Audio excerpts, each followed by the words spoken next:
پاکستان کی 76ویں یوم آزادی کے حوالے سے ہندو جرنل پنچایت کے زیر اہتمام جعفر آباد کے شہر ڈیرہ اللہ یار میں ریلی نکالی گئی۔ ریلی کے شرکا نے پاکستان زندہ باد کے نعرے بلند کرتے ہوئے بابا قوم قائد اعظم محمد علی جناح کو خراج عقیدت پیش کیا۔ یہ آج کی ریلی ہماری اقلیتی برادری کی طرف سے ہے، ہمارے مکھی پنچایت کی طرف سے۔ آج ہم لوگ اسی لیے ریلی میں نکالی ہے کہ ہم لوگ اسی دن آزاد ہوئے تھے سن 1947 14 اگست میں، اور آج ہم لوگ بہت خوش ہیں کیونکہ ہمارا پاکستان آزاد ہوا اور ہمیں انگریزوں سے جو غلامی تھی اس سے بخات دلائی قائد اعظم محمد علی جناح نے، اور ڈاکٹر علامہ اقبال کا جو خواب تھا وہ خوابوں کی تعبیر ہوئی، اور انشاءاللہ پاکستان زندہ باد تھا، زندہ باد ہے اور زندہ باد رہے گا۔ پاکستان زندہ باد۔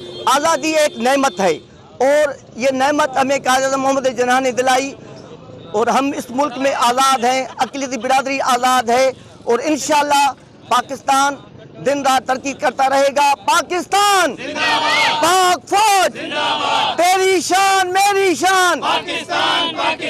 مقررین نے کہا ہے کہ یہ وطن ہمیں قائد اعظم محمد علی جناح کی انتھک کوششوں کے بعد حاصل ہوا ہے۔ یہ ہماری خوش قسمتی ہے کہ ہم پاکستان جیسے آزاد ریاست میں پرسکون زندگی گزار رہے ہیں۔ ہندو برادری نے اقوام عالم سے کشمیر کی آزادی کے لیے آواز بلند کرنے کی اپیل بھی کی ہے۔